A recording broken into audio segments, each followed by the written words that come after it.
Hey everyone, it's Jimmy here with another episode of the Mentoring Mondays. Man, it's been a while since we've done one of these, but I love doing them. And today I have on Jay. Firstly, apologies for the lack of Mentor Mondays. Quite frankly, no one's been asking me for any help, which is a good thing, I suppose. But and it's been Christmas as well. But we got Jay on deck. Jaden reached out to me by a phone call, and I said, why don't we talk about this, because this will help a lot of people. Today we're going to talk about sales, and we're going to listen to some live calls, and I'm going to give some feedback on some things that maybe I would have done differently in retrospect. So Jaden, why don't you just introduce yourself quickly, tell a little bit people about who you target, and give some context to the videos, the audio that they're going to listen to, and then we can just dive straight in. So why don't you introduce yourself? Yeah, fantastic. So it's the name is Jaden. I've reached out to Jimmy. Like I said, we had this call. we had to reschedule this. We had to do this call again. But anyways, this call is gonna be me calling, doing a sales call or a sales meeting, with a real estate client. And I don't know. I was just trying to get some feedback. I feel like the only problems with my sales is my tonality, confidence, and just a matter of like memorizing certain rebuttals and objection handling things to like deal with clients. But yeah, I'm pumped. Excellent. So for full transparency, I've only partially listened to these because I wanted to sort of save them to get an actual honest reaction. So a bit of background on myself for those who are watching this. I've been doing sales a long time. Phone sales, I've done a bit of phone sales too, but most of my sales is relationship sales and selling big ticket stuff, things worth $1 million, machinery, things like that. So when you only have 20 or 30 shots a year at selling a machine, you have to be able to close. So, one positive Jaden's come in here with is his confidence to be able to call and get appointments. So we're past the stage of wanting to like cold call. These are actual appointments that have been like pre-booked, and Jaden's on the call now trying to get them up to speed. So let's just get straight into one. The context will come out, and I'm just going to pause it as we go, Jaden. To give you a bit of insights if I see it. So let's get into the first one. Yeah, I was just in between me. Yep, go mate. What's up? All right. Oh no, I was just muting my mic. Oh yep. All right, let's do it. Sorry, let's go. Meetings. Do you have 10 minutes right now for our meeting? Yep. You are? Yeah, I've got about 10 minutes as well. So, Oh, fabulous. What are you doing right now? I'm about to do a building test. Oh, nice. All right. Well, obviously, I'm obviously here to see if you can handle more sellers and buyers, and just see if what you do is the right fit for us, right? But before I give you these sellers and buyers, I'm just gonna qualify you. Just make sure that the system you have in place right now is effective in generating these sellers and buyers. And if it's something you're not satisfied with, then I'd love to show you the system that we're using to close 2 to 4 deals a month.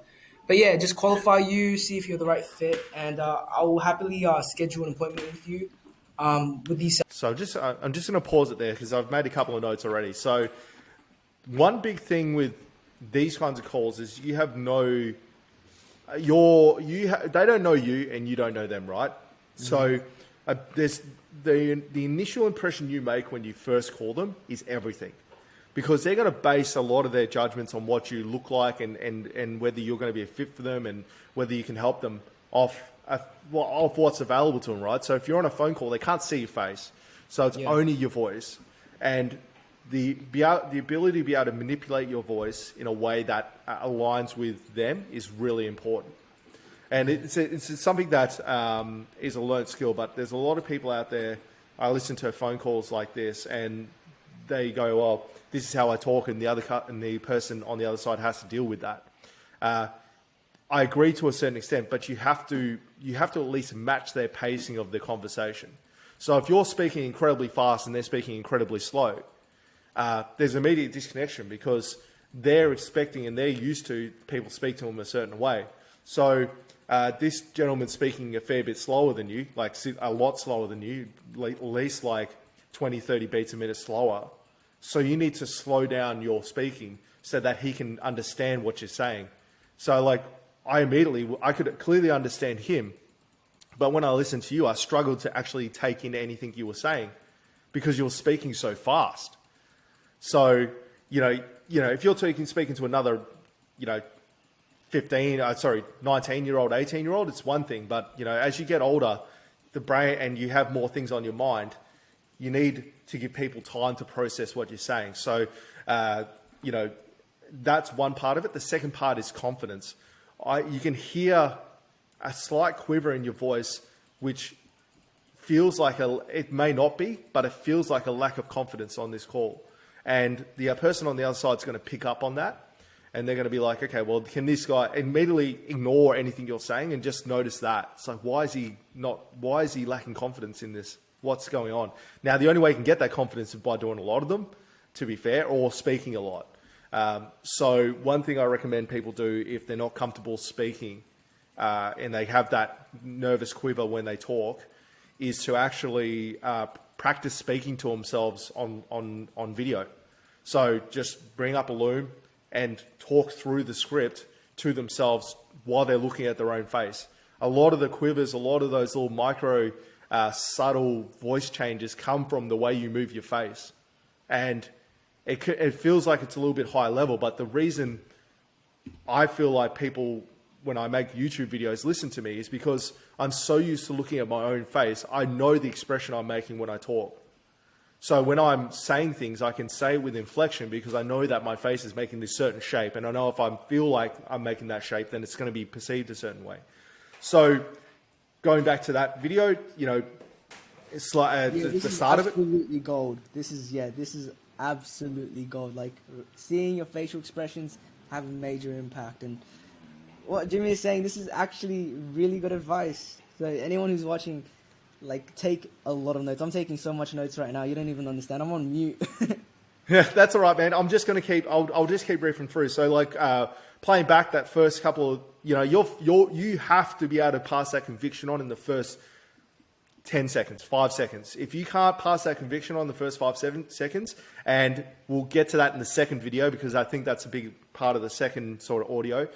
So in this case, right, you can go, hi, it's Jaden here. Do you have 10 minutes to have a chat?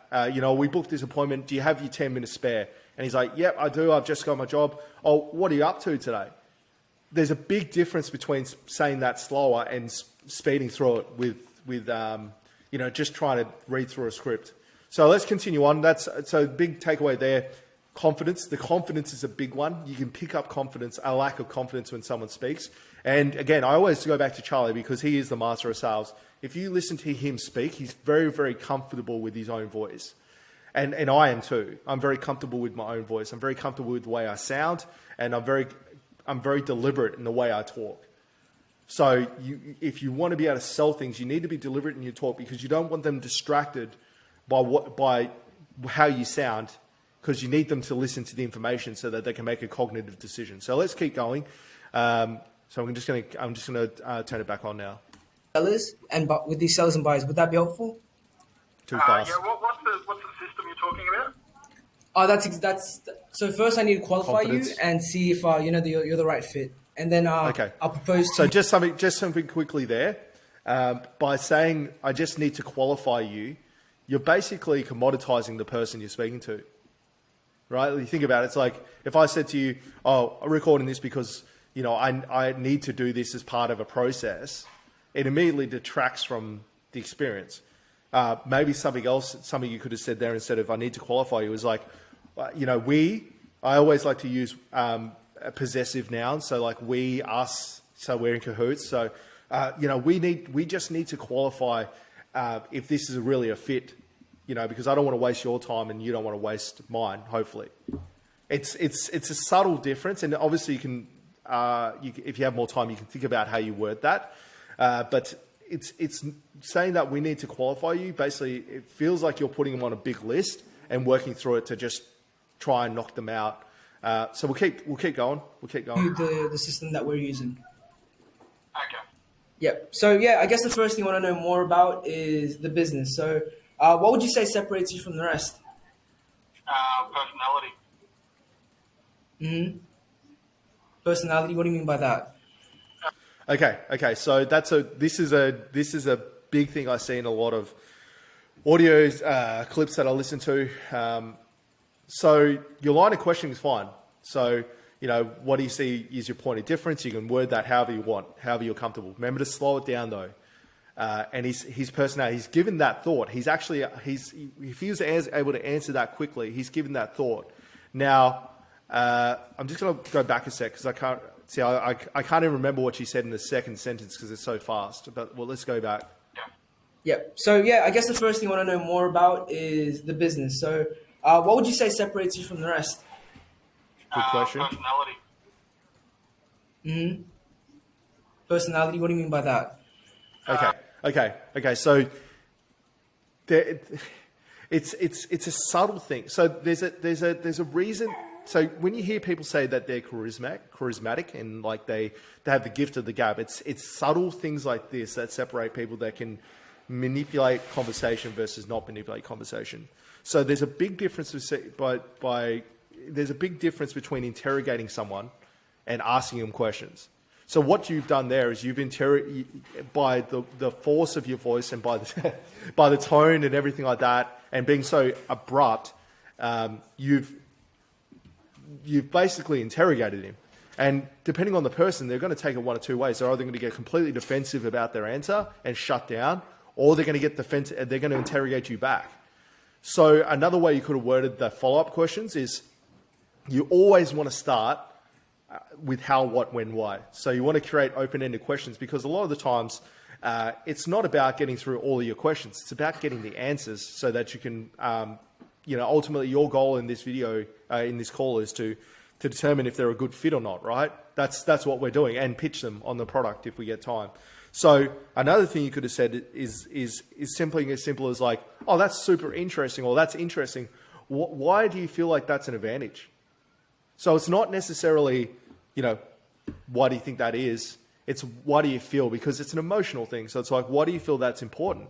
Oh, well, there's a lot of people in the market that don't do good work, and then you get to the core of it. So it's, instead of it being an interrogative, quick snap back right off, it's like actually have some thought about the way I'm saying it is going to change the outcome, that the way he speaks back to me.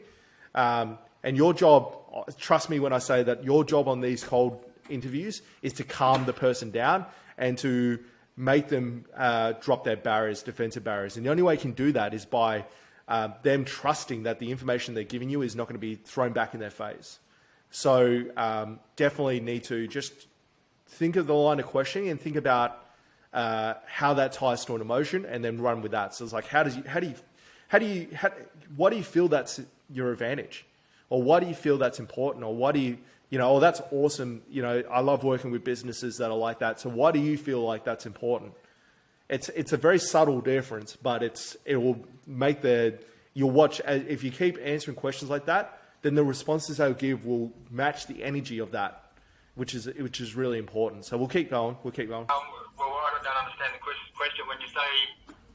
See, there you go. So immediately his thing was defensive. So he started second guessing why you're questioning it, and then he pushed back with a defensive response, which then is going to throw. I feel like it's going to throw you off kilter here. Let's have a listen. What's the difference? No, what separates you from other agents in the area? Well, a lot of agents are pretty similar in a way, but once you get into an appraisal, things are a little bit different. Okay, awesome. And primarily, you said you're currently in the market for... So I would have dove a little bit deeper into that to just not necessarily. Sometimes you've got to throw questions away to calm someone down and so that they are open to what you're going to pitch them. So when he says that there's a difference, and he goes, "Oh, look, I speak to a lot of agencies, but you're the first person I've heard say that." What happens at that that stage? Calm them down, let them talk from experience, because the biggest takeaway is that no one wants to hear you talk. They only want to hear themselves talk, and it's about them, not you, right? So you have a goal in mind, which is to get this information, but ultimately they're giving up 10 minutes. They don't want to spend 10 minutes talking about you. They want to spend 10 minutes talking about themselves. So if you can get them talking about themselves for a little bit, it will immediately change the feel of the conversation, which will give you more confidence, which will calm everything down, which will actually make them more open to receiving the information that you're giving them. So let's continue on. Or more sellers or more buyers? Sellers, it's always sellers, we got buyers. Oh, fabulous. Okay, so in terms of our sellers, what are you doing online right now to generate more sellers? I do multiple things. I've got social media, I do Google ad platforms, I do, multiple through Ray White, so a lot of different things. Oh, okay, awesome. So with the Google and the online stuff, are you running that yourself, or is the company running that? Again, confidence. You got to match the person you're speaking to. So saying the online stuff, if he hasn't said that, he sounded very explicit and he sounded very articulate and he sounded like he knew what he was talking about. So he mentioned Facebook ads, he mentioned Google ads, he mentions about Ray White. And then you go Google ads and the online stuff. It's just a mismatch in confidence and it's hello Liam. It's a mismatch in confidence and it's a mismatch in his level of expertise versus where you're putting yourself at. So I would definitely not say the online stuff. I would say, you mentioned all these online channels. What is the most effective, something like that, right? It's a subtle thing, but it will make a difference. For you. So let's go again. Second, third party. Oh, okay, awesome. And so how many booked appointments are you generating per month from that? A couple. I always want more. A couple, can you give me like a rough idea per month? 3, 4. 3, 4? Okay, awesome. And how long have you been following that system for? Well, that one's only been running for a month. A month? Oh, okay, fabulous. Well, I really appreciate that. So let me just clarify this to you, right, Jamie? So you're basically using the company's advertising. You're doing that through third party, and from that you're generating about 2 to 4 booked appointments per month. Yeah. Fabulous. So yeah, you've been getting leads the way you have for. So to be fair, you're actually doing a pretty good job on this. Obviously, the edges are rounded out, but this is probably where I would go off script, so to speak. Again, I don't know the script you're using, and I don't know the process you're getting towards the end. But this is the point that I would ask this question, and I always ask this because you need to understand why someone's talking to you to really understand if they're going to buy or not. So at that point, when they said they were getting some results, and I would be like, look, I imagine you're a busy guy and you have a lot on. So why did you take this call in the first place? It sounds like you're getting a pretty steady flow of leads. He would have said, I want more, most likely. Probably would have skipped like 90% of what's coming up. And then that's when you go, well, look, how many more are you after? You mentioned you're getting 3 a month, 3 a week now, or whatever it was. How many more are you after? Or you might mention something else and then you can just roll back to the script. But, I think it's important to get to the root of what you're trying to achieve as quick as you can so you can establish whether they're a fit or not. If they're not a fit, nick them off, go to the next person. So let's continue on. I think you said the last month or so. Yeah. Are you happy or are you satisfied with the current results you're getting? Okay, Well, so that's, you got to the same point. Just it took a little bit. It was a roundabout way, but you got to the same point. So I should probably just shut up and listen. Let's go. So they come through. Sometimes it's hard to track where actually get the leads through. Those ones, the Google ads will generate it, but they'll always come back to my webpage, which gets called through there. Okay. So it's very hard to actually figure out where a lot of them come from. Like I've got buses, I've got a few different avenues, I do flyers, so to generate where it actually originated from can be a little bit difficult. So. Right. Okay, so you're not seeing any clear ROI on the advertising, correct? No. Okay, so for every deal that you close, exactly how much are you making commission-wise? 60%. 6%? 60, yeah. 60? So what's that figure-wise? What's that? What's that figure-wise? 200. 200? Okay, awesome. And out of the 2 to 4 booked appointments per month, how many have you actually closed this month? 3. 3. Okay, fabulous. And you mentioned you were getting 2 to 4. Could you walk me through why that's not enough for you? What's that, sorry? Can you walk me through why the monthly Okay. book appointments is not enough for you? Okay, so that you're doing well. You're doing pretty well. That I feel like the conversation is going to start to go downhill after that. Again, we'll listen, but it's a good talking point, right? So you've asked him a question, he's asked you to repeat it, and you don't remember what the question was. That's basically what happened there. So slowing down will help a lot with that, but also not only memorizing the script, but memorizing the intention of the question is very important. So one of the reasons I'm able to communicate so well is because if someone asks me a question and they don't understand it, I'm able to reword it in a way that makes sense to them. So if the guy doesn't understand the question and you tell him to him again, he doesn't understand again, you need to think of ways to ask the same question a couple of different ways. So every line of questioning you have, you need to think of a couple of different ways to ask it, is what I'm getting at in your script. The reason for that is that everyone processes information differently. He processes information differently. So you asked him about, why is that figure enough? Going, oh, you just need a couple of more questions, because I feel like he's starting to get a little bit annoyed with the fact that you're not listening, and vice versa. So we'll just continue on. Well, always want more. Mm-hmm. What do you mean by more? More listings, more appraisals. Okay, how many more booked appointments would you want to get to if you had the right system in place? I could do one a day. One a day, so that's about 30 a month? Yeah. Okay, awesome. Well, let's say, we're able to come in and, we're able to help you change the way you're getting leads. Really increase the quality of those leads and, the volume. I'm curious, what would that do for you, and what would be the need payoff you're kind of looking for?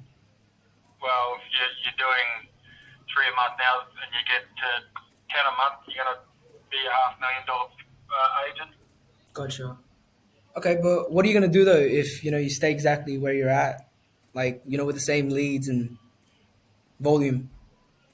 Well, I've already got someone on now, so I just basically get more people.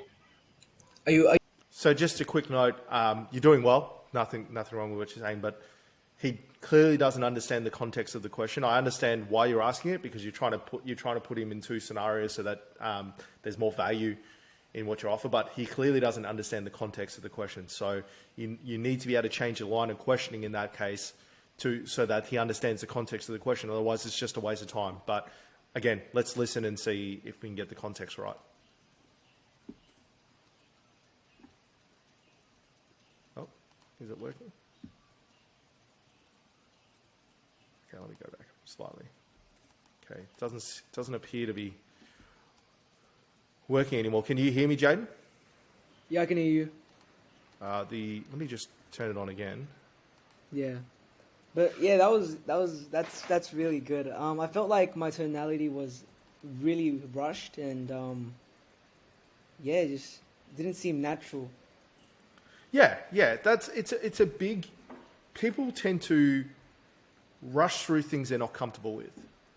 So, if you're not comfortable getting on these appointment calls, there's literally nothing wrong with that.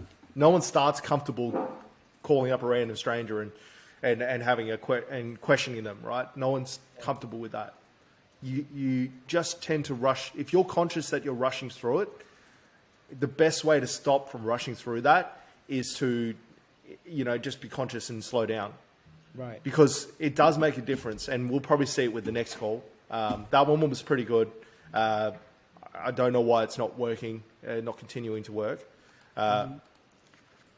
Actually, let's see if this works. No, it's not. It's not working. So, basically, how did you go at the end of that call? What happened there? So I took him through my sales process, and Yep. I think that was at the consequence stage where I asked him what would happen if he didn't make a change, and I transitioned into my pitch, and I think my pitch was a bit too long.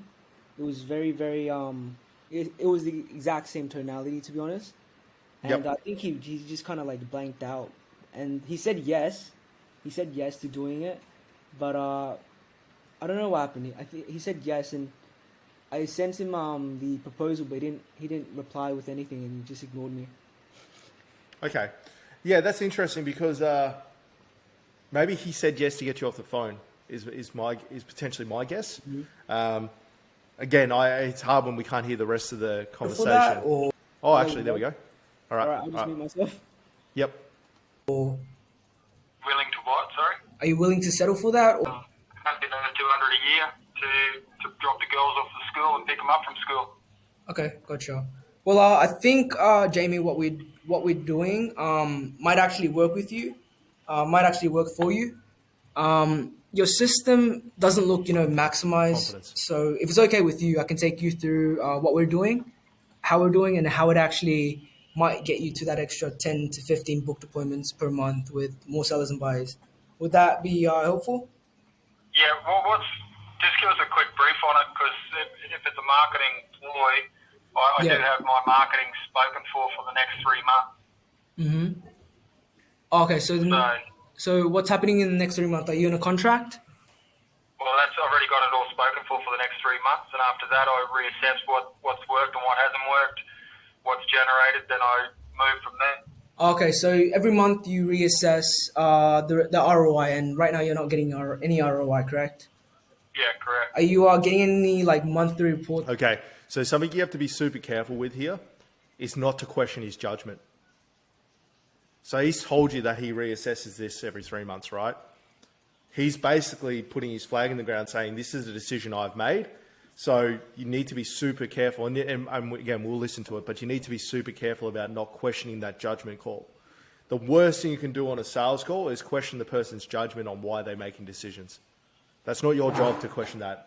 If he reassesses it every 3 months, if he's marketing spoken for 3 months, you go, a good answer, a retort to that would be something like, oh, awesome. It sounds like this guy's doing a pretty good job, but you mentioned that he's only getting 1 lead or 3 leads a week or whatever it was. But you mentioned that you're wanting more. Is that still the case? You're not questioning his judgment then, but you're also getting to the answer of like, okay, well, you said you wanted more leads, but you're not. So let's continue on. But the context-wise, the biggest way to kill a conversation with someone is to question their judgment, because they're either going to immediately get defensive or they're just going to tune out. So let's see what happens from here. From the companies? Yeah. I look at the track. Well, the last one we're just doing now is the Google Ads, just to see if that's had an influx of inquiries or visits through to the webpage. So yeah, we are tracking it. Okay, well, how's that going for you? Well, it's only been a month for the latest one. Have you generated any booked appointments within the first month, or just... Yeah, well, we've got it's hard to tell. The business has increased, but we're just trying to figure out whether it's the new flyers we're doing, because we're triple-timed it, or double-timed it now. Yeah.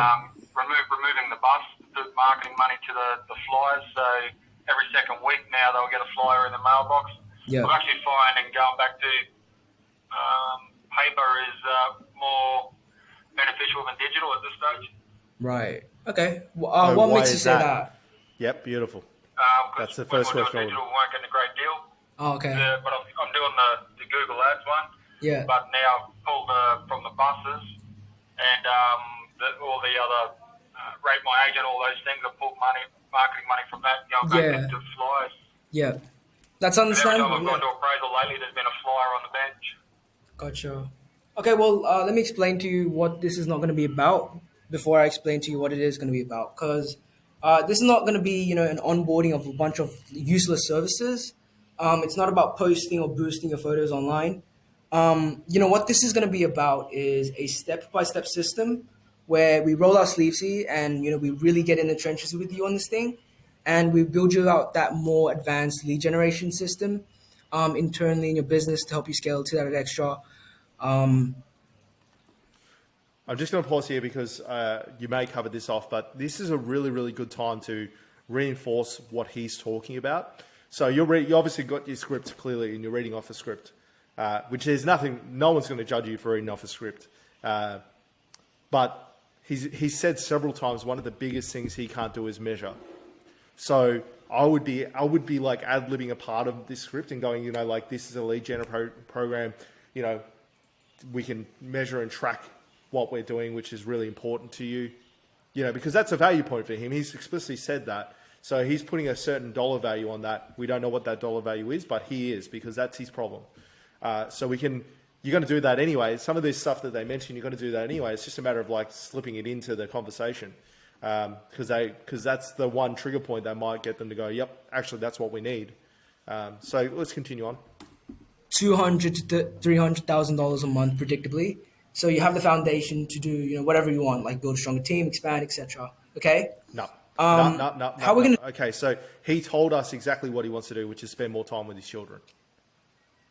So you need to shape what the outcome and the benefit of what he's doing to what he's told you, which you've asked him, right? You asked him what would freeing up all that, what would making that extra revenue do for his life, and he said that he would be able to drop his kids off to school and back. Now, someone with kids, as you would have seen running past me, that's a priority for me. So if you turn around and say, well, look, think about, that's $200,000 or $300,000, which will give you more time to spend with your family.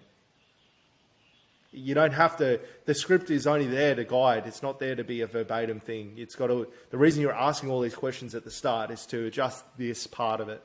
So let's continue on. Do that is in 4 steps, all right, Jamie? So 4 steps to get you from 4 booked appointments per month to the point where you have an extra 10 booked appointments per month with listing leads. And we're closing 2 of them on average at $60,000 commission based on the average deal you're going after, which will be approximately 120. Where are they generated through?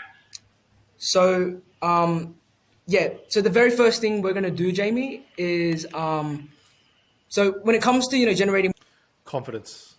more booked appointments for your business, here's the problem: most real estate agents aren't leveraging any paid ads. So what they do is they stick to the same system they've been using for the past 20 years, and because of that, they end up with less booked appointments and ultimately less deals in the pipeline. So what we do is we leverage our ultimate Google ad system that we're using, which allows you to efficiently set booked appointments without a dollar wasted.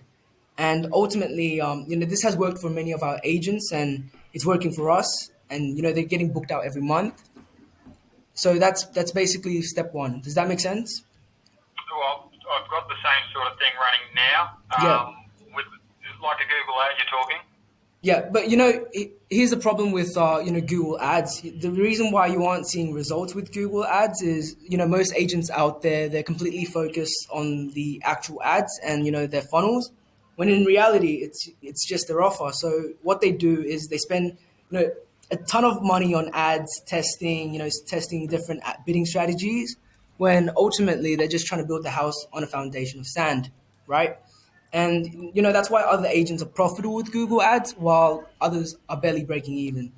It's also the exact reason why that we're able to generate $100,000 a month with using $8,000 in ad spend in the last month. So instead, what we do is we're going to take you through a offer intensive workshop to help you build out that offer that's positioned as unique and different and superior than your competitors in the marketplace. So it would have been a good point to talk about his point of difference that he said. What we'll do is we'll take your offer. We'll take what you said about your personality being the point of difference, and we'll break that down, and we'll make sure that we can articulate in a way that will translate to the digital space. Something like that. The lines a little bit better with what he said. So you're asking all these questions at the start. You need to work out a way to incorporate them into this offer dynamically, because it will get you significantly better results. How would you reply when he asked, you're doing that Google ad stuff, right? Like just Yes. right then. How would you reply to that? I would have personally said, yep, yeah, 100% we are. All I can say is that we get really, really good results with what we do. I can't speak for the other agency. You should never disparage someone else. Just go, I can't speak for what the other agency is doing. All I can say is that for every $8,000 we spend, we get $100,000 in revenue for our clients. And that's because of X, Y, and Z. Continue on with the conversation. You rambled because you had no answer for him. But again, it's a sort of a, it's hard, it's easy for me to say that after the fact. It's another thing to say that in conversation, but I think you need to think about, you need to focus less on what you're saying and just focus more on what he's saying in the conversation, and just shape what you're doing around that. Because once you master the art of actually listening to what they're saying and asking questions the same way a lawyer would to get the answers they need to be able to formulate this response, it becomes significantly easier to do these appointments. Because you think about it, right? Like the line of questioning I would have taken would have probably been completely different, but the questioning would have had some substance, which would have triggered things when I come to pitch this. Because the big thing with when you replied back about the Google ads is that you went on this 2-minute ramble and completely lost the train of thought. And the problem with that is you've got to be able to identify that quick and move back to where you were. So I would have said something like that. I can't speak for any other agencies. I can only speak to our results. Yes, we use Google ads, but again, can't speak to about other agencies. But for every $8,000 someone spends with us, we're able to generate them $100,000 of return. Move on with the conversation. Because he's asking to try and pick a hole to go, aha, I caught you. This is why I can't do it. He's trying to find reasons he can't do it. So if you can find ways to answer his questions but move on quick, like go blah blah blah blah blah. But I want you to see over here. We're going to go on this side track, but we want you over here. This is the main line of conversation. So you just go over here quickly, back over to the main line of conversation. Most people won't pull you up on that and go, wait a minute, I want to dive deeper on that. They're just objecting because they're trying to find a reason not to do it. So, that's what I would have done. Let's continue on. And at this stage, I'm not that interested. Always sort of keen to have a chat in a few months' time, but right at the moment, I just don't have the marketing money to proceed with anything. Okay, so how much are you currently spending on Google right now? Already paid a lump sum of 900. 900. And from that, you haven't generated any booked appointments? Well, like I said, it's hard actually to see, because when I get the phone call, they've come through the website, which generates back to my website. Right. So that's the problem too. When it comes to converting these leads into booked appointments, agents are sending their traffic to a website, and because of that, they end up with a really, really low conversion rate, and ultimately they waste money, and they hate paid ads. And so what we also do is implement a high converting landing page, which allows you to convert 90% of the leads. So if you're getting like 40 leads a month from Google ads, you're converting around 25 to 35. Yeah. Well, I've got another one up at the moment as well, and it runs through the realestate.com. So it looks like a realestate.com's pushing my profile in Google Ads. Right. How are they doing that exactly? Because Google Ads actually. So there's difference. There's a difference between SEO and Google Ads. With SEO, it's all natural, but with Google Ads, if you're running proper Google Ads, the people who are searching keywords like real estate agents in my area, you're the first one to pop up. So you. Okay, so there's another 40 seconds, but I assume it's just him sort of getting to the point where just send me it and I'll have a look at it, sort of thing. Yeah, exactly. Okay, so what I would have done once he said that he couldn't afford it is I would have gone, look, I appreciate that, and I appreciate that you've got a budget, and every good business person should have a budget. But is there something I didn't cover off? Because when I speak to people about this offer and I explain that, I can get you 30, 40 leads a month, it will cover any budget that you spend now will be covered. Is there anything I didn't cover off that I may needed to cover it off? Because the line of question you're going through now is just clutching at straws. It's just going to either piss him off or it's just not going to give you an outcome, because he's kind of, sounds like he's made his decision. So you need to wheel back and go, is there something I haven't covered off that won't do it? Drill down to see if it's actually budget, because he's giving you the objection, right? So you need to handle that objection until it's a hard no. So a line of questioning like, So when he said budget spoken for the next 3 months ago, awesome. Okay, it's good that you have a budget. A good business should have budgets when it comes to marketing. I think that's the biggest problem with the marketing space. Just one thing though, was there something I didn't cover off that you needed to hear? Because when I speak to businesses and they talk to me about this offer, generally they chomp at the bit because I'm generating them, whatever amount. Is there something I didn't cover off that is not giving you confidence that I'm going to be able to deliver this? That's what I would have said. See what his response is. He goes, oh no, it's really, I just don't have the money for it. Or this, and he goes, and then that's when you can start to go around the clutching at straws part and go, well, actually, could we work this out, or could we, potentially, whatever. There's so many ways to deal with it. I don't know the specifics, but I think that's how I would have personally dealt with it. Is I would have just moved to what I didn't cover. You mentioned that this is a really good fit. Like, from what you're saying about wanting more leads, wanting to be able to track them, wanting to spend more time with your family, what I'm offering is an amazing fit. Is there something I didn't cover off that is not giving you confidence that I'm going to be able to deliver this? Be your neck, see what he says. Now, Jaden's just zipped out for a sec, so I'm going to move on to the next one. So, Jaden, if you have any questions in the meantime, move on to the next one. Jaden will come back. He's got the code. So I'm just going to move on to the second call because the second call is quite interesting. So let's look at this one. This is Pauline. Hey Pauline, it's Jaden. Do you have 10 minutes? Go ahead, talk. You got me in a moment. Okay, so I don't like the way you opened that call up at all. No rapport whatsoever. Commoditizing people. Doesn't take 2 seconds to go, oh, hi, Pauline. It's Jaden here. We teed up this meeting. Firstly, how's your day been? Takes 2 seconds to do that. Changes the whole conversation. Okay, let's go. So yeah, Pauline, we're obviously here to show you, how to generate more booked appointments. What exactly was it, about my message that piqued your interest? I don't know. You keep calling me, so I'm here to deliver.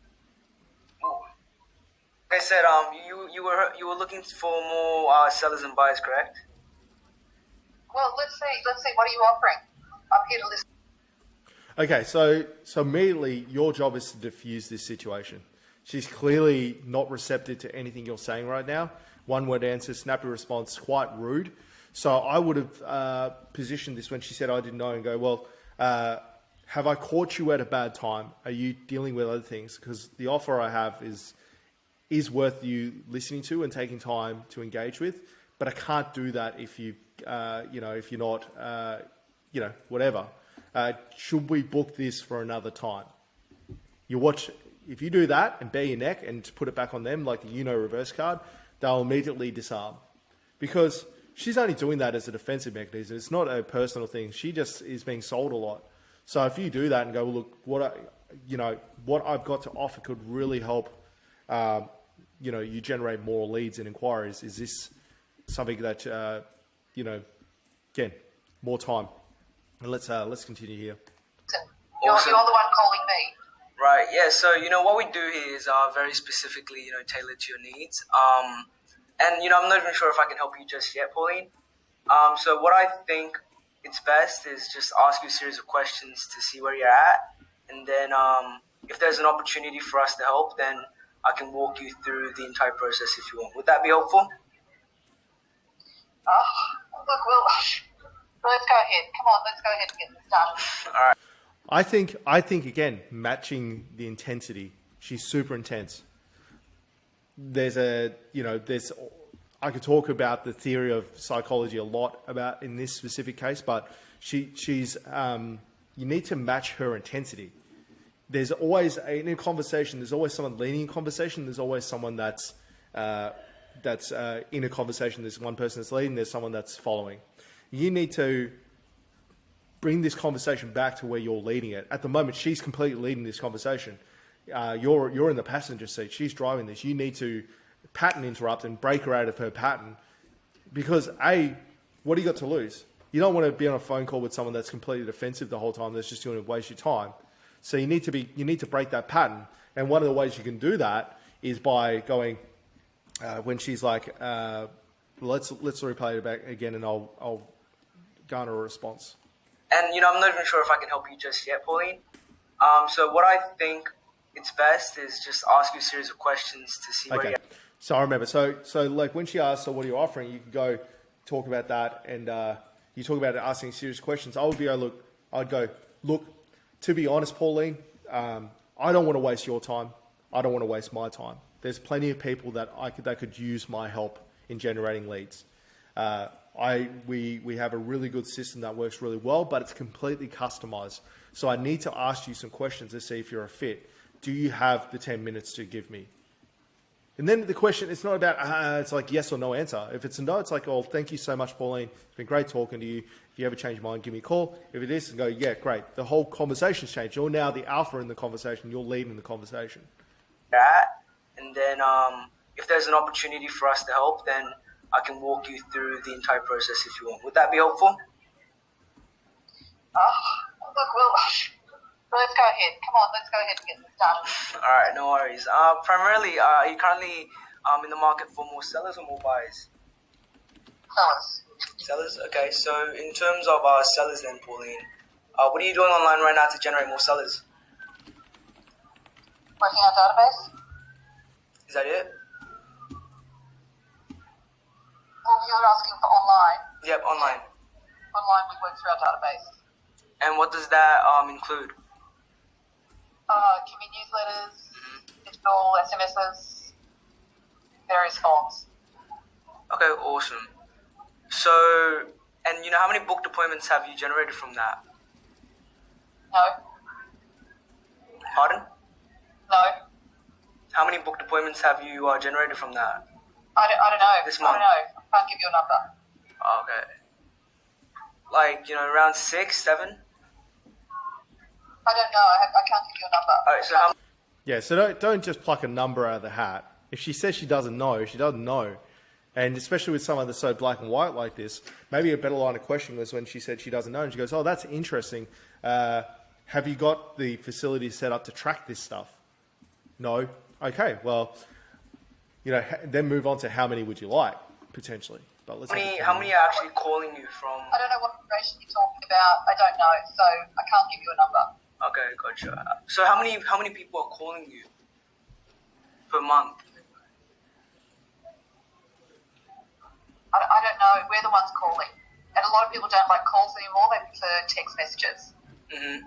Yeah, So I don't know what you're referring to, like what sort of calls. Why are people calling? Okay, so at this point, I would have ended the call. I would have just been like, okay, well, I probably would have been thrown a Hail Mary and go, look, clearly, this isn't a fit because you're not necessarily interested in what I'm offering. I need to ask these questions to see if it's a fit. I would have done that. I would have probably tried to diffuse her earlier than this. I wouldn't have gone into my line of questioning until she was in the right mind space to answer the questions. The problem with this call is that she's not in the right mind space to be answering questions. You're never going to get her on board when she's like this. She's in fight or flight mode. She's in fight or flight mode. She's chosen fight. You need to get her out of that reptilian part of the brain and into the conscious part of the brain where she can make decisions, especially if you wanted to make a decision on this call. So just something to consider. But we'll continue on for exercise's sake. So you're basically getting 0 booked appointments online, right? No, not necessarily. Okay, so No, that's words in my mouth. I'm not saying that. I'm just saying I can't give you a definitive number. could you give me like Again, defensive. You're not going to get anywhere in this call if you don't disarm her. a rough number, like where you're at? Because I don't know where you're at in terms of booked appointments online. Well, it doesn't work like that in my business. My Cringe. business is Cringe. it's a more higher end. Yeah. But you can't just expect to make a phone call and it doesn't just generate in that manner. Okay, so how do you generate more sellers and buyers? Most of it's word of mouth. Mm-hmm. And you call them up, or do they call you? I call them either or. Okay, and how long have you been doing this for? I've been doing this for over 20 years. 20 years. Been Okay, awesome. Well, I really appreciate that. So let me just clarify this to you. Okay, you actually did pretty good towards the end there. I would have hammered, someone that's high type A personality, this really likes to get it fed to them. So I would have been like, 20 years, that's amazing. That's a long time to be in the industry. I'm sure you've seen everything, something like that. Just play to it. All right, Pauline. You're basically getting leads from a database, word of mouth. From that, you've given me no number, but I can probably just estimate it's pretty low. And how long have you been doing that for? 20 years? I've been in the real estate industry for over 20 years. Yeah. Okay, so 20 years. Does that sound about right? Does what sound about right? You're getting leads from a database, word of mouth. You've been doing it for the past 20 years. Referral. A lot of my business is referral business. Oh, okay. And how much leads are you getting from that per month? Oh, look, it's hard to say. It might be 3, Nice. 4 leads. Good job, man. That was a good duck when she dodged. Some are long duration, some are long lead times. Okay, gotcha. So yeah, Pauline, you've been getting leads the way you have for, I think you said, the last 20 years. Just help me better understand. Are you happy with the current results you're seeing? Oh, I think every agent is going to tell you that they like more business, particularly in this climate. You've got it back. Let's see if you can salvage this. So can you explain to me why that's not enough for you?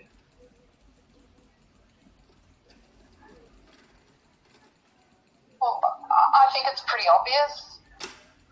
Everyone wants more business to generate more money. Okay. What do you mean when you say generate more money? Exactly that. Yeah, I don't know about that question, man. And just to help me understand, are there any other problems in terms of lead generation that I should know of? Look, I probably get calls every week about people offering lead generation. So you want to tell me what you do? But just before I do that, how many more booked appointments would you want to get to if you had the right system in place? Yeah, okay, so let's see what she per says. month.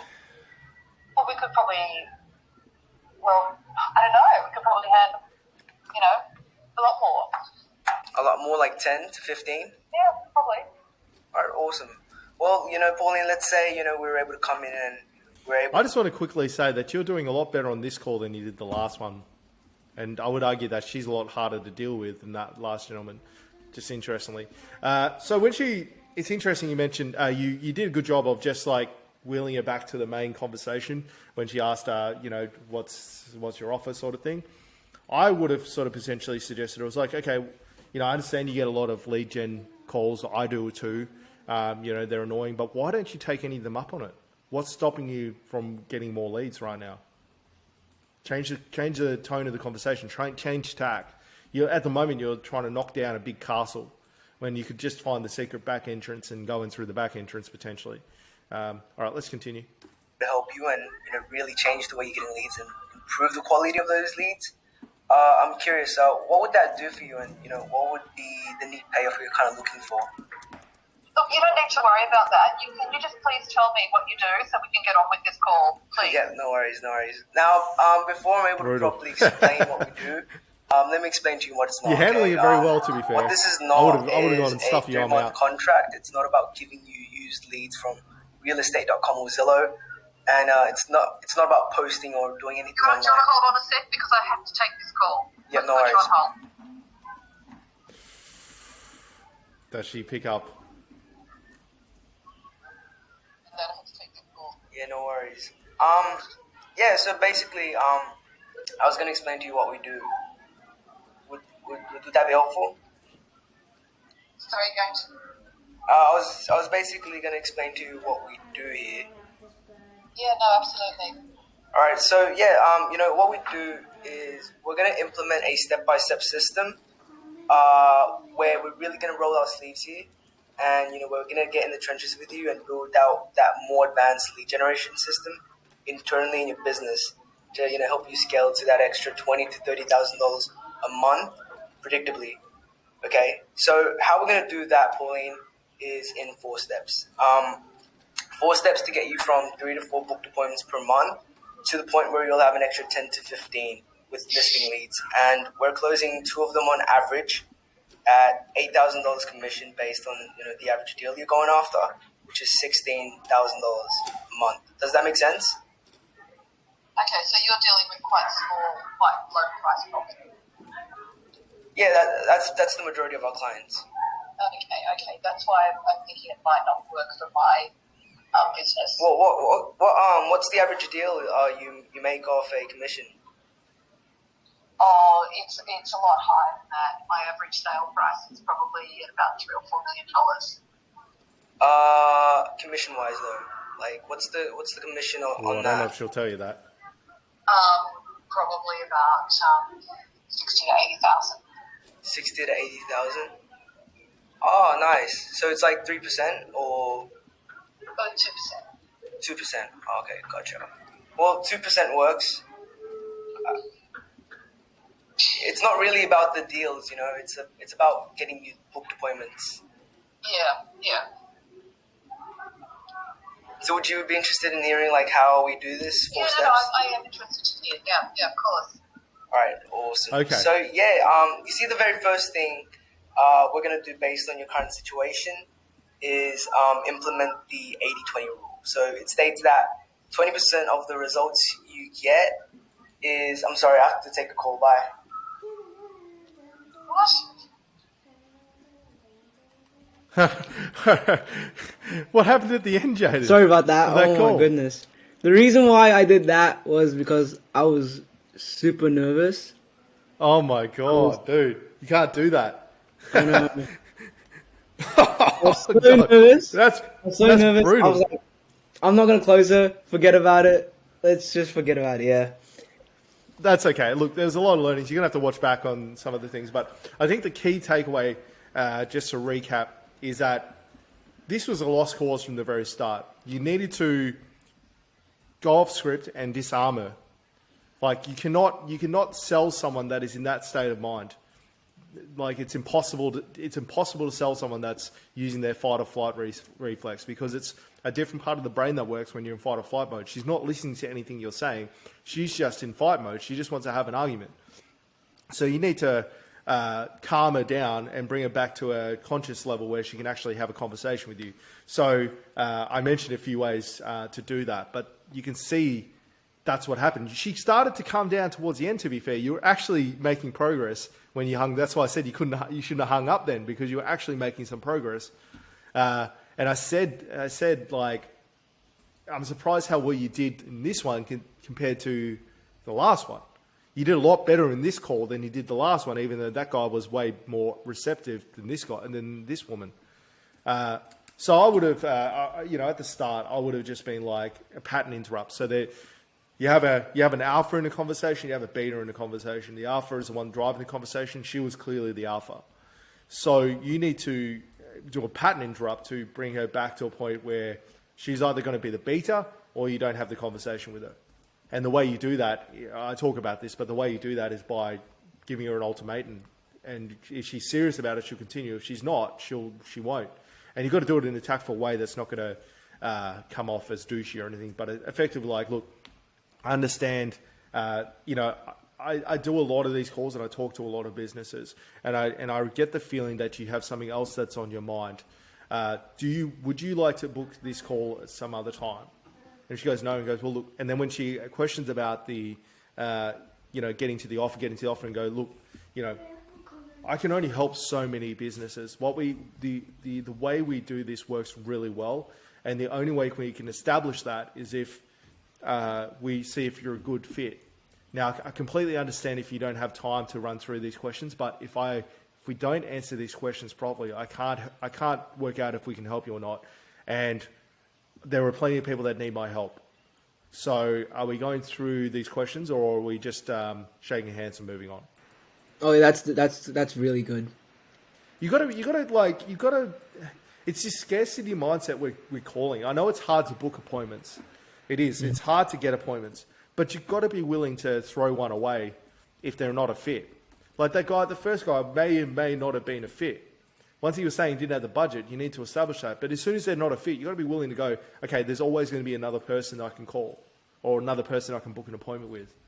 because you wasted 9 minutes with her, when really after 2 minutes you would have, if you sort of changed the line of questioning about whether she wants to do this or not, it might have been a 2-minute call. You could have been on to the next one. So it's really important to establish that early. And I do it all the time. If I have someone that I can't speak with conviction if someone's speaking over the top of me or someone's trying to take control of a conversation. I need to have control of the conversation. It's why I do YouTube, because it's a one-way conversation, to be fair. But I will do that all the time. I always try and blame it on myself and go, look, I appreciate, you may have it feels like you have something else on your mind. I provide genuine value, and what I do works really well. But I can only talk to someone that can give me the time. Would you like to book this for another time? And they go, no, you got my attention now. Because it's all subconscious, but you got this passive, you got this alpha beta thing in every conversation. And the person driving, and in sales, you need to be the alpha. You need to be driving the conversation, unless you specifically specialize in having beta-like conversations with people, because it's a very effective sales technique if you do it right, being that in cahoots with someone. So the second conversation is a lot about how do you go from being the beta in a conversation to the alpha by snapping her out of that fight or flight mode, reptilian brain mode, and into the into the conscious brain, and then in a beta position where she's willing to accept the information that you're giving her. If you can't do that, then you're never going to close her on anything. And if you do close it, do you really want a client like that questions everything that you do? So that's my advice on those two calls. You might have to listen back to some of this, but was there anything there specifically you wanted to touch on? Oh my god, you wouldn't believe it. So what happened with my laptop, I don't know what happened, but it completely shut down. I don't know, it was the battery or something, but my battery is fine right now. I just had to charge it, now it works. But I had to run all the way from my sister's house to my house to literally to jump on this call again. I was like, oh god, what should I do? I was so nervous. Well, mate, the train keeps going without you. You can listen back like everyone else. But of what you heard right now, was there any questions that you had about what I was saying? How would you go about the pitch? Do you have like a framework for your pitch? Not really. I know, and it's bad. It sounds bad, but not really. I have a framework in the fact that I know kind of what I want to say when I get into it, but I've been selling and talking that long that I kind of just wing it now when I talk to people, because also too I'm not selling something that's it's hard to explain. I should have a script, but I found I get better results when I actually listen to people and what they say, and then just mold the conversation to that, so that they're in the right frame of mind, so that I can just tell them anything. I know my pitch very well for my product and what I do as a service, but generally I'll mold it to around what they're saying.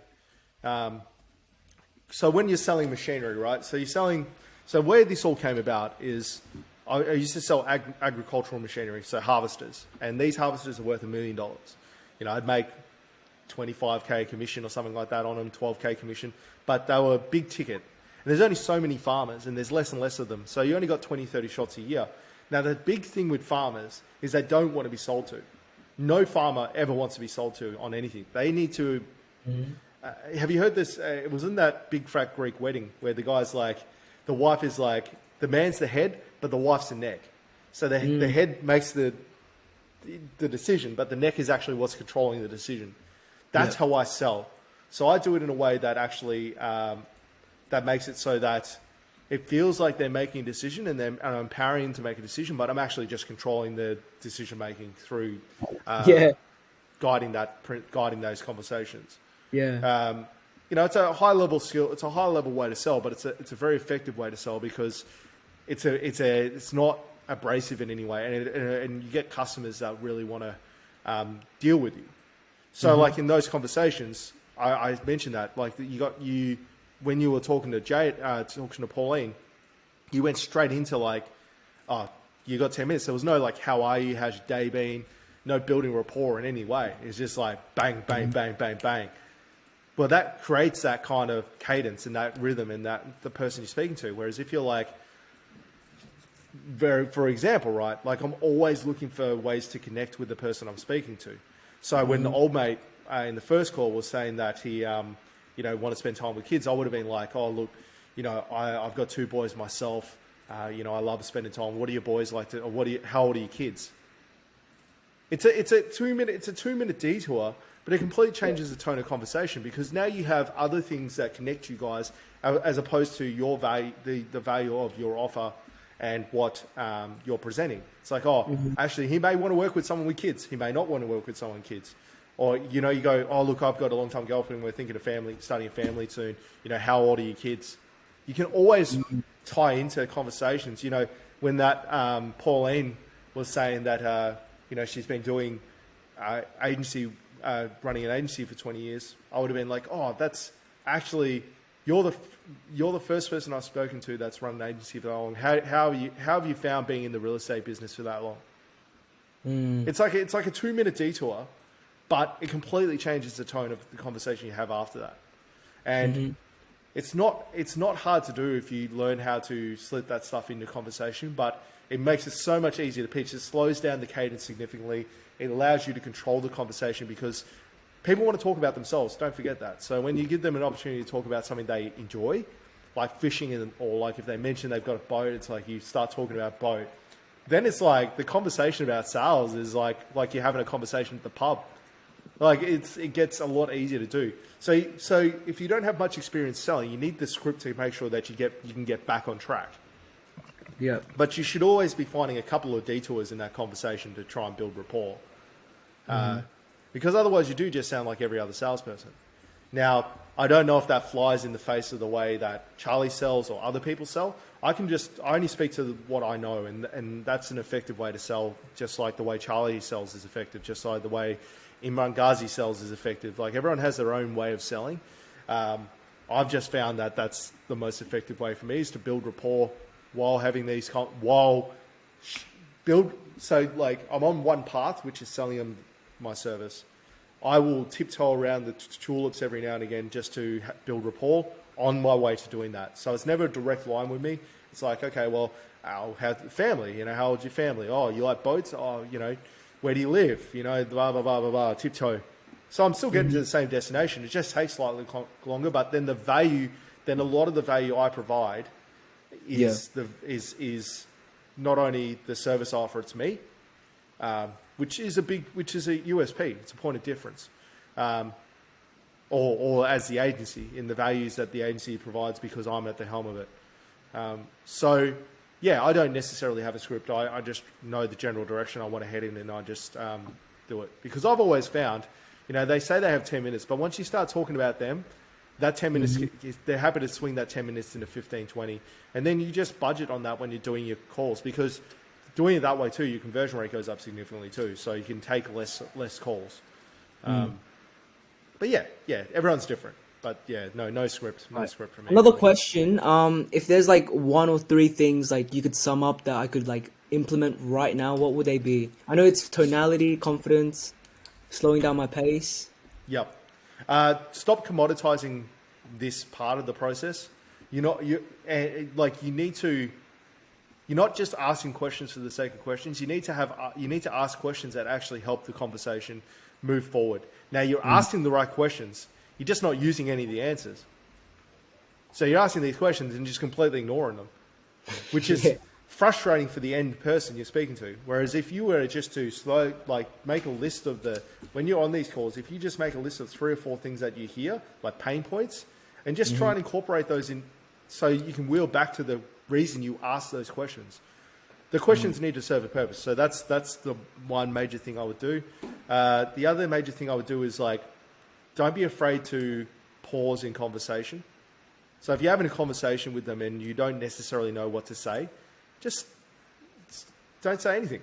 They're not gonna get upset if you silent for a second or two while you articulate your thoughts.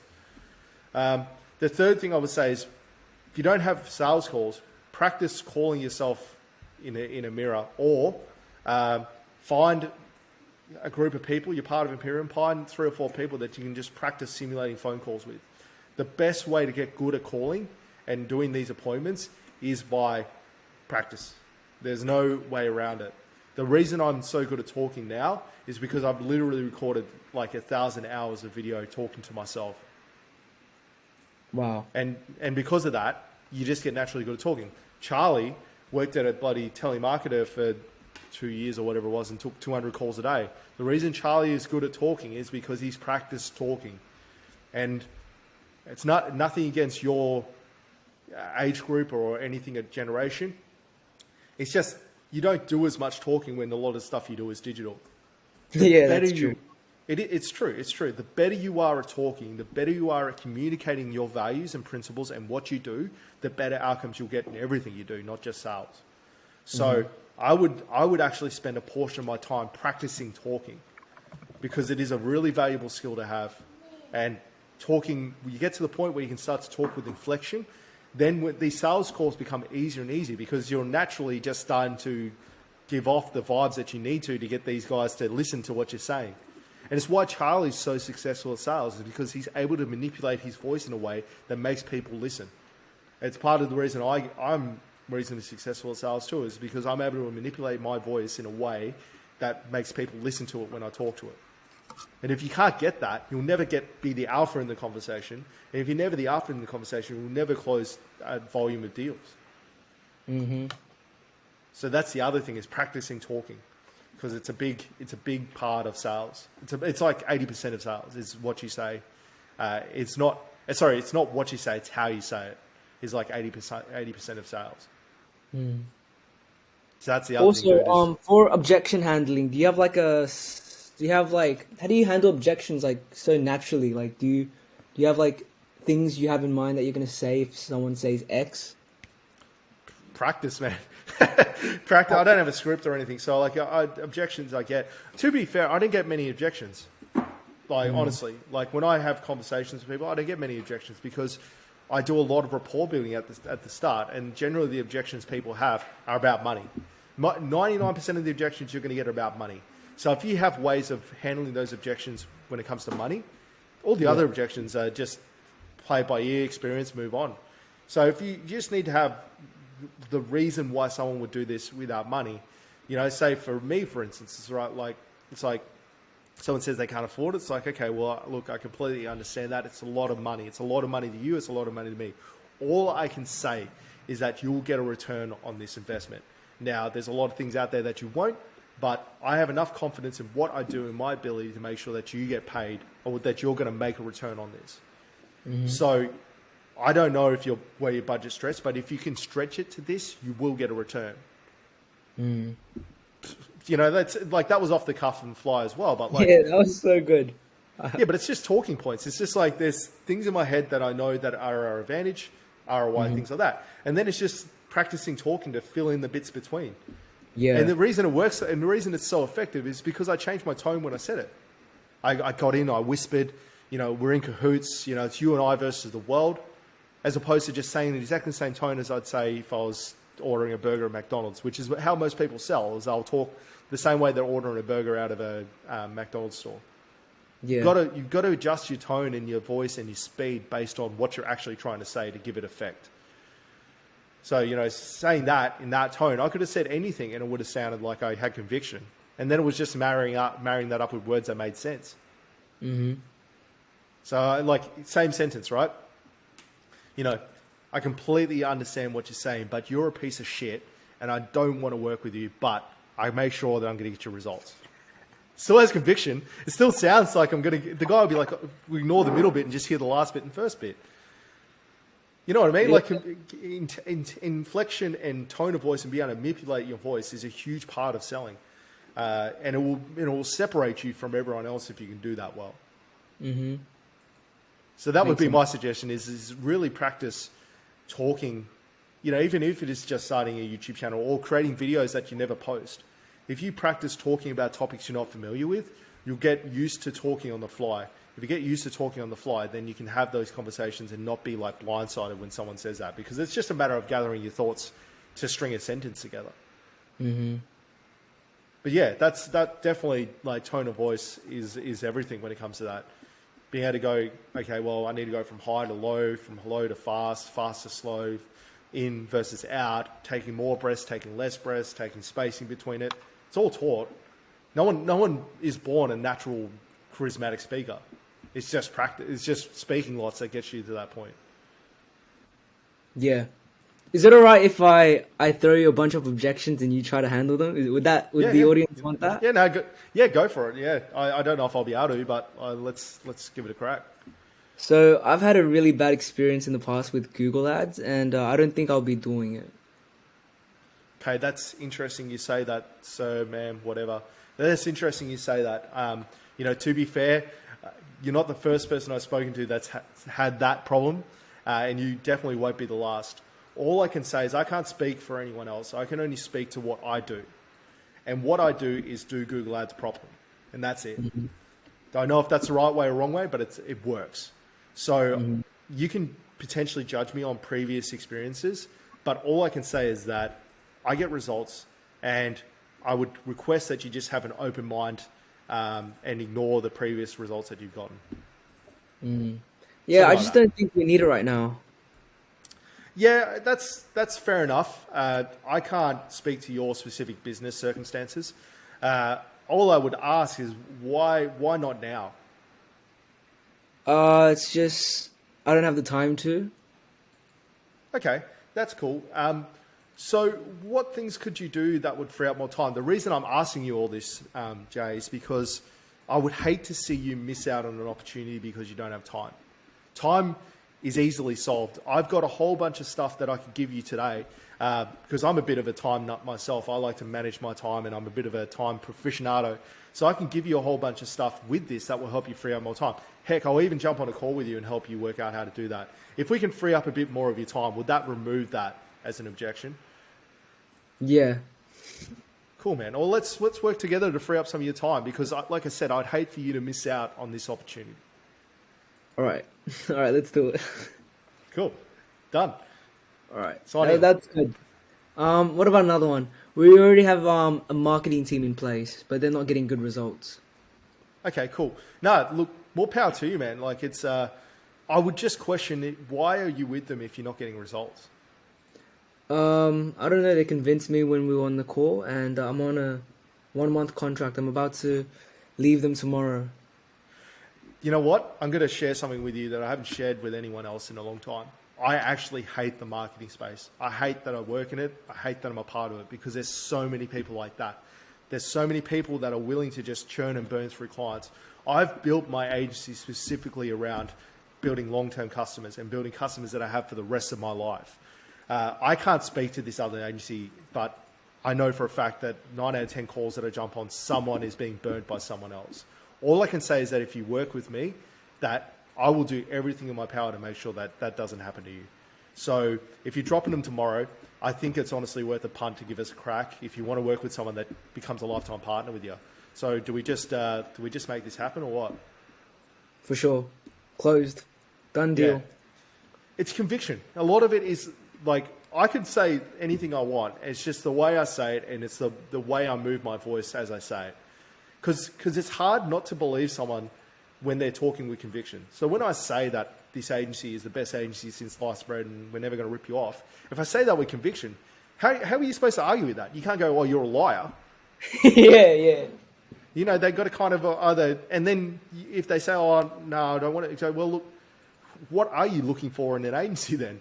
Because you either want to work with someone that you trust or someone that you don't. Mm-hmm. And I explicitly in that case just tried to make it so we're in cahoots.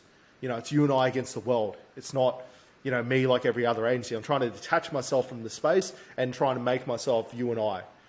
So that's why I started off in that rant and built a bit of rapport saying, you know, I hate the agency space as well. I hate when seeing people get ripped off. You know, change my voice, change my tone, change my speed, and then bring it back to slow. Bring it back to like low pace, low intensity, you know, me against me and you versus the world sort of thing. Yep. That's good, yeah. That's really good. All objections are like, you know, Charlie, any good salesperson will harp on this. A lot of times objections are not a no. They're just like an object. They're just, you haven't articulated your value or given them enough confidence in what you do. So that's why it's so hard for you to say, no to when I say yes to that, because I'm like slowly chipping away at the objections through giving you more confidence in me or providing you more value. That's all I did in all three of those. Is I either provided you more value, okay, your time's an issue, well, why don't I help you get more of your time back? You know, I don't, you know, it's not something I'm trying to sell you, but I'm pretty good at it. Then all you do is go on Google and send him a whole bunch of spreadsheets or PDFs, you know, like you don't have to make it hard. So I'm providing you more value, which removes the objection. You know, the other ones are I try and give you more confidence in what I do because the objection is not tangible. When you say you need more time, that's a tangible thing. I can give you more time. When you say that you've been ripped off by someone else and you don't want to work, well, that's a feeling. I can't change. There's nothing I can give you that will change your feelings about something. I have to like convince you at that point that I'm not what your objection is. Same with money. Money's always the same. Money's always that pisses me off. Like when they can't afford it. Very rarely. There's only ever been 2 or 3 customers that we haven't gotten because they can't afford what we do, and they're genuine. Like, I can't afford it. Most of the time, it's because you're not presenting enough value to them to justify the cost that you're charging, or you haven't articulated it well enough. So when I say, "Oh, they couldn't afford my service," I'm like, "Really? They really couldn't afford it?" You know, you're talking about people that have $100,000 Land Cruisers and things like that. You seriously telling me they can't afford $1,000 in their business? You just haven't given them enough confidence to part that $1,000 and put it in your pocket. Yeah. Honestly, like that's a lot of the objection with price is, and that's where you put it on them and go, look, so price objection is probably, of all the objections, like I said, the one you want to practice is price. And you want to practice your spiel on why that doesn't happen. And for me, for instance, I'm like, okay, look, I completely understand, you know, we're not cheap, but we do provide a lot of value for what we do. You know, I generally move into a line of questioning going, look, if price wasn't an option, would you be doing this? Yes, no. And if it's a no, if it's like they wouldn't be, go, okay, so if it's not price, then what is it? What haven't I told you, or what haven't I shown you, or what haven't I shown you, or whatever that will that has convinced you that this is the right move for your business? Oh, it's just we already do Google Ads and network. Move into that objection handle. If it's like, yes, it is price, we go, okay, well, look, is there any way we can make this work? Because we both agree that there's value in what I'm offering, and I personally think you'll get a return. We can't let this opportunity just fall by the wayside if it's going to have a tangible, positive effect on your business. So what can we do together to make this work? Or if you just do it over 2 payments, I reckon I can make it work. Done. Let's move on. Next customer. A lot of times people try and put words in business owners' mouths, and then they just run with it. But if you let them tell you the plan, and then it's just a matter of whether it works with you. I've had several clients that are like, oh, Jimmy, I can't afford to build this website, but if we could just spread it over 3 payments, I reckon I can make that work. You know, I would say 20% of our deals for websites are like someone paying over 2 installments or 3 installments because they can't afford the 15 grand up front. So they go, well, I still want to do it. I still see there's enough value. I just need to work out how I don't go broke in the meantime. So where there's a will, there's a way. I think people are too afraid to hear the no, when really your only job in sales is to get the no. If you get the no, if you get a hard no, you're a better salesman than like 99% of salesmen out there, because most people don't even get to the point where they get a no. They just give up. Go, oh, he's not getting back to me. It's he doesn't want it. When actually he's probably busy. He's probably running his business. He's dropping kids off at school. And it could be just one step away from him going, yeah, sorry, I was busy, but yep, let's do it. Yeah. With regards to, you practicing your communication skills over Zoom, like you just look at yourself in the mirror or something and you just talk. Like I do it over Loom. I do it over Loom video. So like I'll bring up a website or something and I'll just talk about it as if I was presenting it to the customer. So I go, just like Loom, just go, hi, it's Jimmy here from My Online Guy. Thank you for your inquiry. I'm just, as part of what I do is I do quick reviews of websites. Here are some things that I've noticed. And as I'm walking through the website, I just start talking about it. Then just, and the thing that's helped a lot is doing the live streams and the videos, because, when you're talking for an hour straight without break, you have to be able to articulate, you have to make sense for an hour. So you get better and better at talking. If you listen to some of the first videos I made on the Facebook page, they're shocking. I can't stand to listen to them because the person that's speaking there is a lot different to the person that's speaking now. I'm definitely going to check that out. Yeah. I recommend you do. You can see the difference in the way I talk now versus then. A lot more confidence, a lot less ums and ahs, more pausing, more inflection. Yeah. So that's what I would suggest. Like, if anyone's gotten to this point and they've seen value in it, there is no excuse to not practice speaking. It's like your secret weapon, because a lot of the agencies that just spray and pray are never going to get on the phone with someone. So if you're willing to get on the phone and have a genuine conversation with someone, it puts you ahead of like 95% of all the agencies in existence. Trust me when I say that. I've got clients that we've dealt with for years and years now, and they only deal with me because I get on the phone and talk to them if I have a problem. You got to remember that for some reason, people feel like the SMMA space, especially, we live outside of the real world, but the real world operates through phones and email and things like that, but it operates through phones and face-to-face conversations. We're not separated from that because we're digital. Mm-hmm. And a lot of people think we are, but you think about it, right? Like Charlie's course, would you have bought the course if someone didn't jump on a call with you and have a conversation? Probably not. I wouldn't have. If Charlie hadn't jumped on a call with me and had a conversation with me, I definitely wouldn't have bought it. And you can hear that in the video I speak to him about. You can't discount the value of being able to communicate what you do in a way that passes on conviction, because that's all sales is at the end of the day, is your ability to pass on value, your values and your conviction to someone else, and your trust to someone else. So when I'm selling you something, all I'm going is, I want you to buy this because I'm telling you that it's this. That's all they got to go off. And you've got to be able to communicate that well. That's really good. I think the audience will really enjoy this video. I think that's if they make it to the end. It's a long one. Yeah, it is a long one, but a long one with a lot of value. I think so too. Yeah, it's why I do these, man. Because sometimes, I take stuff for granted, right? Like every other person that's running a bigger agency, you take this stuff for granted, but you realize that there's people out there that maybe aren't as good at communicating. When I say, "Oh yeah, just get on the phone and talk," actually, the question isn't about, I can pick up a phone and talk, but what do I say? You forget that that's not a natural inherent ability that someone's built over 10 years. So, yeah, if you can get some value out of this and others get some value out of this and they can communicate better because they start practicing, that's well and truly worth the video, taking the time to create this video, right? Mm-hmm. Let's say, for me, I'm not that great at speaking. I'm not fully confident in my voice. How long should I practice talking for a day?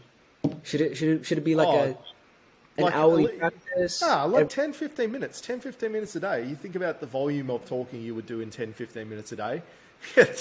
You don't want to be talking for an hour a day if you haven't been doing it a long time. Because it's just tiring too. Just 10 minutes a day. Just 10 minutes a day.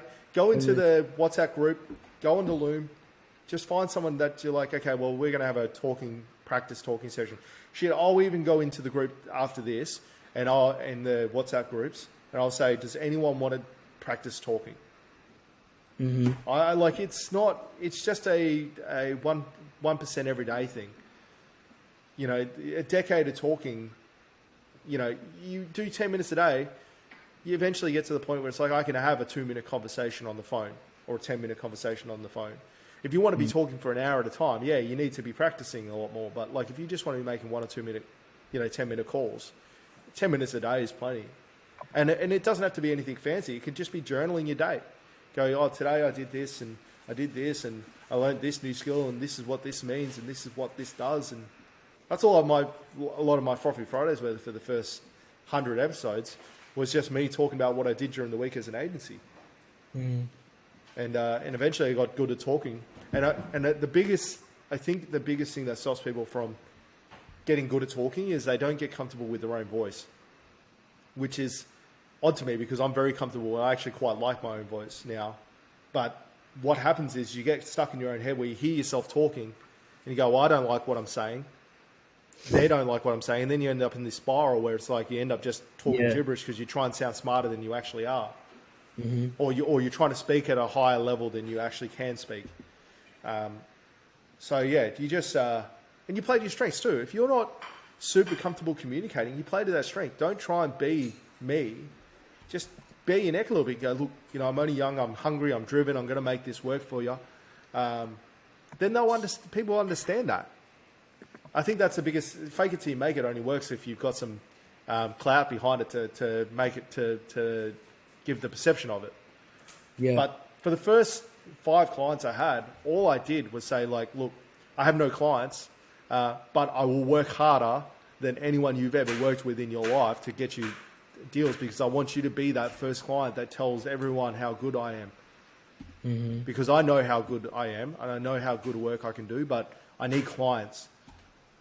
Yeah, you charge less, but then you build like clients that will refer you for years and years and years.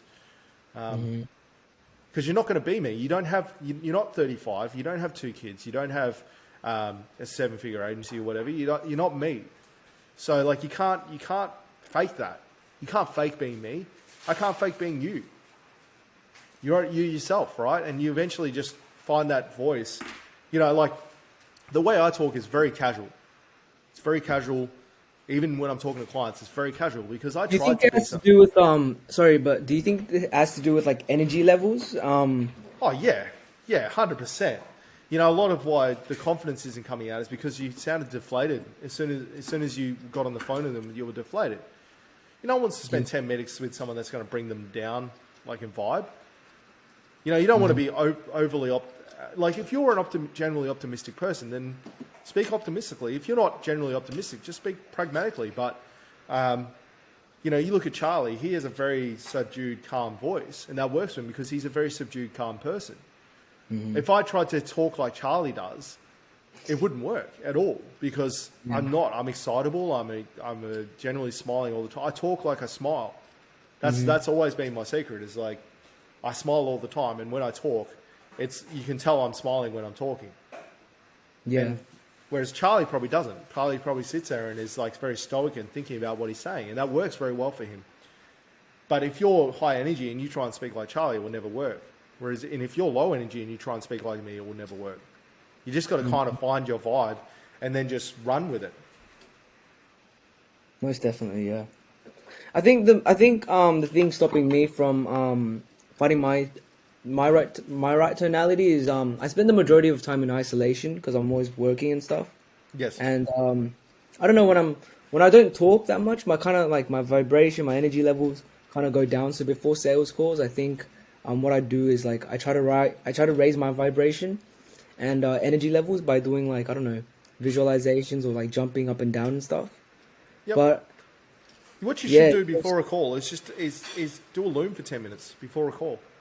Get your mouth, get your face moving where you can see it, and do that instead of like jumping up and down. Stuff's good too, but I think a better use would be talking to yourself for 10 minutes before you make the call about a website, about your offer, about whatever.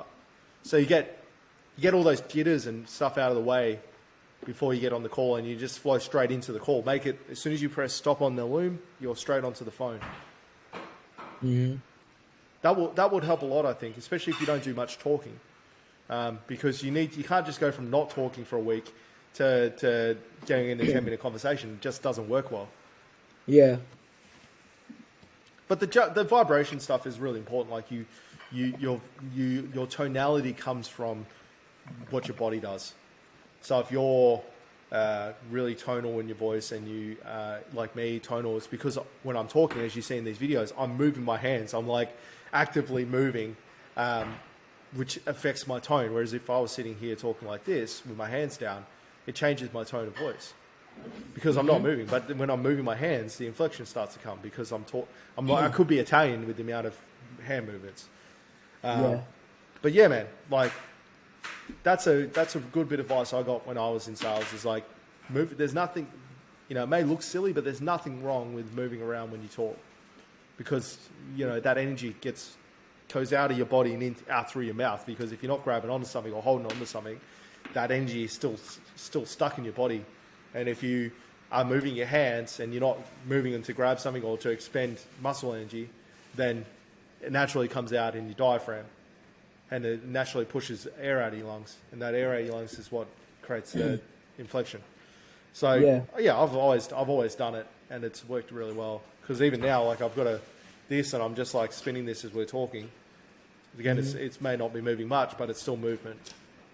So moving something while you're talking, just having that works for motion. me. That works for me. It may not work for everyone, but that works for me. It's just like constantly thinking about, like, if I was in a face-to-face conversation with them, what I would be doing. I wouldn't just be sitting with my hands next to my arms. Yeah. I'd be like communicating with my hands to reinforce the messages. So, yeah, there's no difference between you communicating face-to-face versus through like a phone. It's just how you perceive it. Even getting up and walking, pacing is a really good way. You'll see a lot of good salespeople when they're on the phone. They'll pace.